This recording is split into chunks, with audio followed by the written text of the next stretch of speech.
예, 천안 출신 유성재 의원입니다. 빠른 속도로 질문을 드리겠습니다.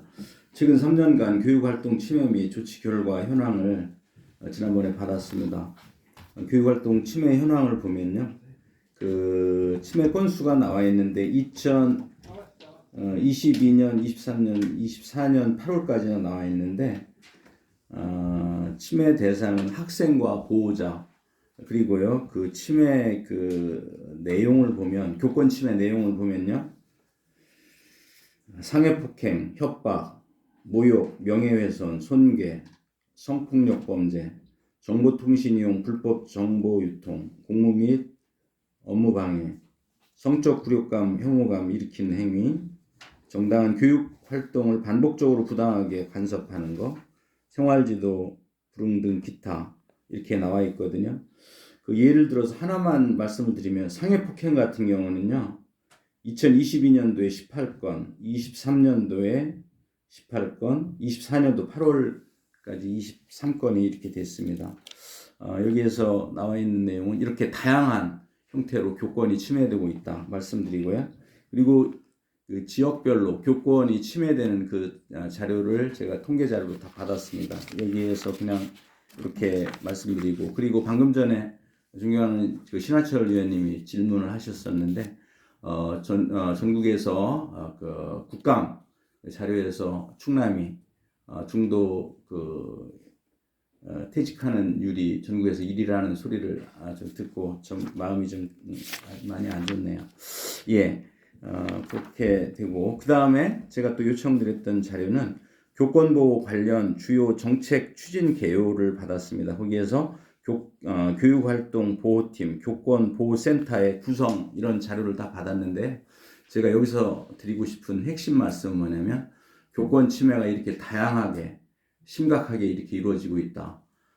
그리고 학교 현장에는 이 교권 침해로 굉장히 아직도 그 치유되지 못하고, 그리고 마음적으로 굉장히 위축되고 그런 선생님들이 굉장히 많다. 그리고 이런 부분을 제도권에 이렇게 호소함에도 불구하고, 이러한 그 교권 보호센터가 있음에도 불구하고 이런 것들이 제대로 이렇게 보호받지 못하고 있는 그런 상황을 저는 여러 경로를 통해서 많이 듣고 있습니다. 그래서 이 부분에 대해서 짧게 답변을 부탁드리겠습니다.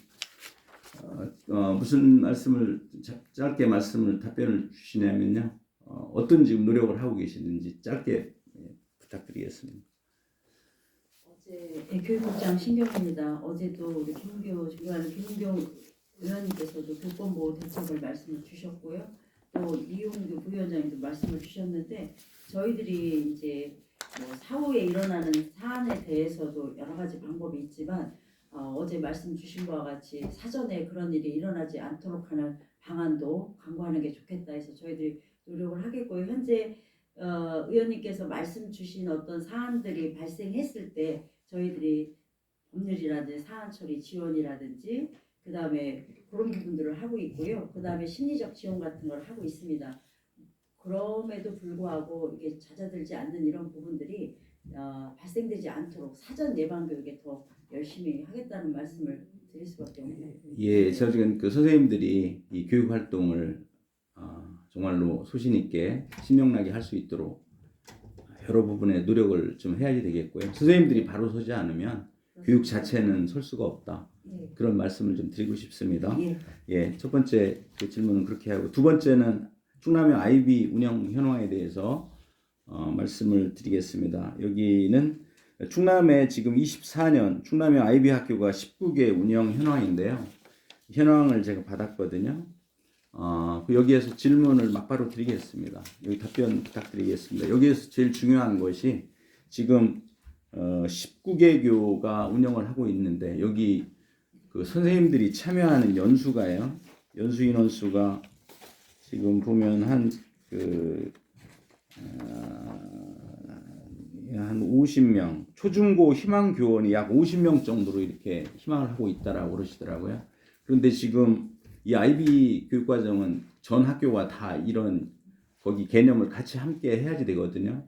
그런데 19교육입니다. 19개 학교 중에서 50명 정도의 선생님들만 연수에 참여한다는 것은 IB 교육과정을 제대로 수행할 수 있는가? 그 부분에 대해서 질문드리겠습니다. 좀 공부를 많이 하셨을 거고요. 저희들 어려움이 좀 있습니다만 어쨌든 그 수업 혁신과 평가 혁신으로 미래형 평가 체제를 구축하기 위해서 IB를 도입했고요. 그 연수도 참 중요한데 지금 문제점은 공립과 사립의 그 교사 이동의 문제라든지 이런 게 좀 걸려 있습니다. 교육을 설사 받았다 하더라도 다음 IB 학교로 가면 좋으련만 그렇지 않을 때는 또 어려움이 있습니다. 그런 예. 부분이 좀 걱정이 돼서 저희들도 좀 어떻게 해결해 나갈까 고민 중에 있다는 말씀 드립니다. 예, 적어도 한 10여 년 정도 네네. 계속적으로 이렇게 근무하지 않으면 어렵다. 제가 그렇습니다. 예, 그렇게 말씀을 네네. 드리겠습니다. 그래서 네네. 인사 정책에 있어서 이 부분이 반드시 고려돼야 되겠다.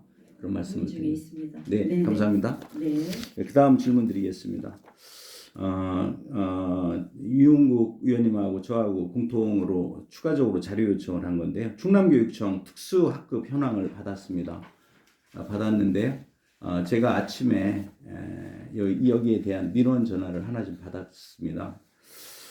이제 그 아산의 휴대리인가요? 거기에 특수 학교가 하나 설립이 되죠. 예. 그런데 거기에 그 12학급이 이렇게 설립이 되는 29학급으로 알고 있습니다. 몇 학급이요? 29개. 근데 거기에서 지금 거기에 학급에 그 다니는 그 입학 학생들이 주로 지체 장애 학생들 그 학생들로만 이렇게 할 수 있다고 그러는데 그 핵심은 뭐냐면요. 민원의 핵심. 간담회 결과를 예, 말씀하시는 아니 민원의 핵심은 네네. 저 시각 장애인, 네. 청각 장애인들도 네네네. 몇 학급씩 이렇게 예. 갈 수 있게 해달라. 네. 그런 말씀인데 그 간단하게 답변 부탁드리겠습니다. 지금 말씀 아까 이지은 의원님과도 또 다 맥을 같이 하는데요. 저희들이 특수학생이 이제 급증함에 따라서 학급 증설하다가 너무 어려움이 있으니까 이제 학교까지 그래서 가칭 한의원 학교를 2027년 조금 늦어졌어요. 원래는 26년 3월 1일자 개교 목적으로 출발을 했는데 예. 부지 선정에 지금 시간이 많이 소요됐습니다. 예. 그래서 현재는 이제 확정이 됐고요. 27년에 이제 7월 1일자 3월 1일자로 이렇게 개교 예정이고 지금 29학급의 안에는 유치원 1학급, 또 초등학교 12학급, 중학교 6학급, 고등학교 6학급, 그 다음에 대학에 해당하는 전공학급 4학급에서 한 166명을 수용할 수 있는 학교를 신설하는데 지금 말씀 주신 그런 부분들이 있다면 지금 학교를 열은 게 아니기 때문에요. 고민해서 네. 학급을 유지하도록 하겠습니다. 예, 감사합니다. 다음 질문 자료로 드리겠습니다. 어제 그저께 다시 추가로 제출한 요청 드렸는데 최근 5년간 전문직 현황 자료, 연도별 전문직 채용 방법 및 임용자 수를 제가 요청을 했고요. 그리고 유보 통합 관련 전문직 수 확대 방향 계획을 연도별로 계획을 받았습니다. 그래서 첫 번째 그 전문직 채용 방법에 대해서는 제가 봤고요. 또 옛날에 제가 이제 학교 현장에 있을 때 이 전문직 방법하고는 좀 변화가 있다라는 걸 느꼈고요. 예. 그 다음에 그 전문직 임용 현황을 그 2020년도부터 24년까지 이렇게 쭉 봤거든요. 예. 그 숫자를 봤더니 제가 기억에는 제가 그 근무할 당시에는 한 20명 내외 정도였는데 전문직 그분들이 지금은 22년 같은 경우는 36, 21년 44명, 그리고 22년 같은 경우 47, 23년 51명, 24년 48명으로 이렇게 좀 상당히 증가를 했더라고요. 예. 증가한 이유에 대해서 간단하게 말씀 부탁드리겠습니다. 저기 시간이 흘러가면서 사업의 여러 가지 특수 사업들도 많이 나타나게 돼서 예. 그렇게 증가했고 예전에 특수교육이라든지 유치원이라든지 이런 부분에 신경 안 쓰던 부분들의 수요가 늘어남에 따라서 그리고 이제 새로운 정책에 입각한 장학사가 필요해서 평균적으로 매년 한 40명 내외 이렇게 뽑고 있습니다. 예, 알겠습니다. 아무래도 이 학교 현장에서 선생님들이 또 나오시면 그 자리를 그 기간제라든지 그런 선생님들도 메워야 되기 때문에 학교 현장에서 그만큼 교육력이 좀 떨어진다. 그런 말씀을 좀 드리기 위해서 예, 말씀을 드렸고요. 네, 네, 네. 이 자료는 넘어가고요. 네.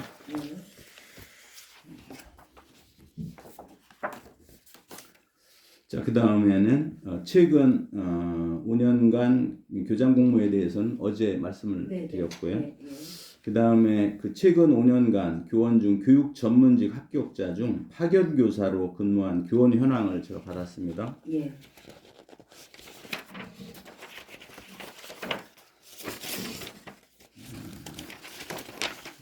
받았는데요. 그 여기 자료를 좀 보니까 그 최근 5년간 전문직 합격자 220명 중에 파견 교사가 24명으로 10.9%가 여기 되더라고요.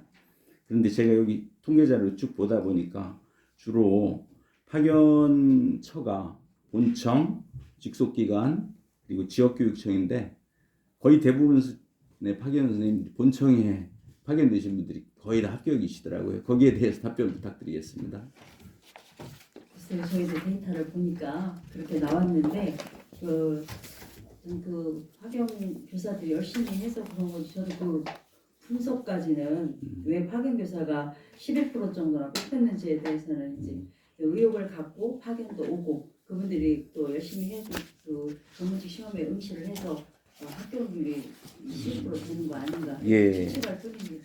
그래서 이제 본청에 파견하신 분들이 파견 그 비율이 거의 상당히 부분이 차지하고 있어서 네. 그 부분에 말씀드렸고 그리고 파견 선생님들이 숫자가 굉장히 많더라고요. 그래서 그 부분도 파견 선생님들이 파견 나오면 그 부분을 기간제 선생님들은 그런 선생님들을 외워야 되잖아요. 그래서 학교 현장에서는 굉장히 교육력을 어렵게 하는 부분이다. 그렇게 말씀을. 최근에 한 2, 3년 전부터 지금 파견을 다 돌려보내고 있는 상황이고요. 교육부에서 그렇게 하고 있고. 근데 한꺼번에 뺐을 때 이제 이 일처리나 여러 가지 문제가 있어서 연차적으로 지금 줄여나가고 있습니다. 예, 예. 예, 감사합니다. 그 부분 제가 이제 의미한 거 네, 말씀 네. 아시죠? 예, 예. 이제 두 가지 남았습니다. 교육 공무직원 전보제도 개선에 관련해서 지금 그 전국의 17개 17개 시도 중에서 충남만 이 교육 공무직원 전보 제도를 실시하지 않고 있다고 합니다. 그래서 이 부분에 대해서 간략하게 설명해 주실 분 앞으로 계획에 대해서 말씀해 주시면 감사하겠습니다. 예, 행정장 황명입니다. 예, 교육 공무직 전보를 지금 충남에서는 희망 전보에 의해서 이렇게 하고 있는데요. 전반적으로 장기 근무를 하다 보면 불가피하게 오는 그 역기능들이 있습니다. 그래서 전보를 시행하기 위해서 작년부터 지금 계속 그 공무직 노조와 협의 중에 있고요. 물론 뭐 전보 제도가 교육감 보유 권한이라 하더라도 노조와 협의해서 추진하고자 지금 계속 협의하고 있는 중입니다. 예, 그래서 민주적인 절차로 지금 계속 가고 계신 거죠? 노력하고 있습니다. 예, 계속 이제 앞으로 그 생각은 어떻게 계속적으로 이제 긍정적인 방향으로 가시는 거죠? 사실은 올해 좀 해보려고 했는데요. 예. 올해 이미 거의 지나가는 상태고 내년 정도는 시내 시행을 좀 해봐야 되지 않을까 이렇게 생각하고 있습니다. 그 정도에서 답변을 예. 알겠습니다. 마지막 질문은 그 제가 2022년도부터 2023년도 도내 초중고 전기 요금 현황에 대해서 저한테 좀 말씀하시는 분이 언론에서 있어서 그 자료를 보니까 2022년도부터 23년까지 결론적으로는 굉장히 그 전기요금이 굉장히 상승하고 있다. 그리고 통계 자료를 이렇게 쭉 보니까요. 5월달 같은 경우는 32.9%가 증가했고요. 지금 보니까 9월달 같은 경우는 46.8%가 증가했더라고요. 예년에 비해서. 그것을 이렇게 제가 생각을 해보니까 9월달 같은 경우는 이제 신학기가 되면서 아이들이 특히 이제 요즘에는 수업 시간에 스마트폰이라든가 그런 거 많이 이용해서 이런 부분 때문에 전기요금이 증가하는데 거기서 제가 드리려고 하는 말씀은 학교에서 현장에서 이 예산 때문에 좀 어려움이 있다. 그래서 이것을 좀 말씀을 해달라 그런 부분이 있어서 그렇거든요. 그 부분에 대해서 짧게 답변 부탁드리겠습니다. 네, 교육국장입니다. 의원께서 말씀하신 대로 그 전기 요금은 일정 부분 계속 상승을 하고 있는 사실입니다. 네. 그리고 저희가 2023년도에는 그 전기요금 인상분을 저희가 학교 기본적인 추경에 한 190억 정도를 추가로 반영을 해서 그 학교에 배부를 했고요. 그다음에 24년도에는 한 160억 정도 학부모님들 인상했습니다. 추경에. 그래서 그 부분을 가지고 공공요금 부분의 일정 부분을 반영할 수 있도록 그렇게 저희가 조치를 한 부분이 있습니다. 네, 감사합니다. 이틀 동안 그 굉장히 긴 시간 동안 이렇게 답변해 주셔서 감사하고요. 교육은 어제도 말씀드렸지만 교사, 학생, 학부모가 한 마음으로 한 방향으로 이렇게 가야 교육의 어떤 큰 그 성과를 목표하는 방향으로 갈 수 있다라고 생각합니다. 오늘까지 이렇게 해주셔서 감사하고요. 특히 이제 교육 본청에 계시는 분들은 그 정책을 입안하시고는 아주 중요한 역할을 하시고 계신 분들이기 때문에 제가 18건의 자료를 제출을 했었는데 그 부분에 대해서 다 이렇게 조금씩이라도 터치를 해드렸습니다. 감사드리고 저지간 앞으로 이제 충남 교육이 더 이렇게 발전할 수 있기를 좀 드리겠습니다. 감사합니다. 네, 이상입니다. 마치겠습니다. 네, 유석열 의원님 수고하셨습니다. 다음 이준 의원님, 네, 질의해 주시기 바랍니다. 네, 이지은 의원입니다. 장시간 고생 많으십니다. 제가 사실 오늘 준비를 많이 했는데 절반도 못 해가지고 푸르륵 한 번에 털겠습니다. 직속기간 관련해가지고 제가 자료 요구 드린 게 있는데 그 직속기간별로 좀 확인을 했어요. 이거 신경희 국장님 소관입니다. 직속기간 이제 버스 차량 임차비 지원 관련된 건데 기획국장님 소관인가요? 예산이니까 아무래도. 통학버스가 아닌 버스. 네, 버스 차량 임차비 학교에 지원해 주는 거 있잖아요. 그 기간으로 올 때 학교 측에 차량 임차비를 지원해 주는 기간이 있고 지원을 안 하고 자체적으로 또 운영을 하는 기간이 있고 이 기준 없이 좀 천차만별이긴 하더라고요. 차량 부분은 저희가 이제 예산에 반영해서 배부해주는 부분은 학생용 통학 차량 부분하고요. 그다음 이제 그 실업계 고등학교, 그 특성화 고등학교, 그 현장 실습 차량 부분만 저희가 예산을 반영해서 배부해주는 그런 부분입니다. 직속 기관에서 학교 측에 차량 임차비 지원해 주는 부분이 있지 않습니까? 제가 알기로는 있는 걸로 알고 있는데. 직속 기관에서 학교 쪽으로요? 네. 제가 추측컨대 이제 예를 하나 들으면 국제교육원 쪽에 이제 일일 뭐 영어 체험이라든지 네, 이런 네, 네. 경우를 말씀하는 것 같은데요. 그거는 그